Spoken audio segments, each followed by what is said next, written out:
বাংলাদেশে বহু মানুষ নবীর উম্মতের তালিকায় আর নেই, ওরা অলরেডি কাফের হয়ে গেছে। আর নবীর উম্মতের তালিকায় যারা থাকবে না তারা কি বলেন বলেন?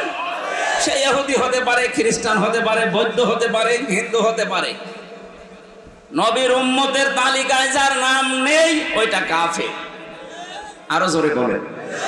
আপনি নিজেকে কাফের ঘোষণা দিচ্ছেন, হয়তো বাংলায় বলছেন না আমি কাফের, কিন্তু কাজকর্মে আপনি কাফের হয়ে গেছেন। আল্লাহ আপনাকে হেদায়েত দান করো। হেদায়েত দান করলে হবে না, কারণ হেদায়েত জালেমদের আল্লাহ দেয় না। আল্লাহু লা ইয়াহদিল কওমাজ জালিমিন। তারপরেও দোয়া করা দরকার, দোয়া করছি আল্লাহ যেন তাদেরকে ফিরে আসার, অন্তত ওই যে সাহাবায়ে কেরাম যেভাবে ফিরে এসেছিলেন ওইভাবে ফিরে আসার তৌফিক দেন। বলেন আমিন।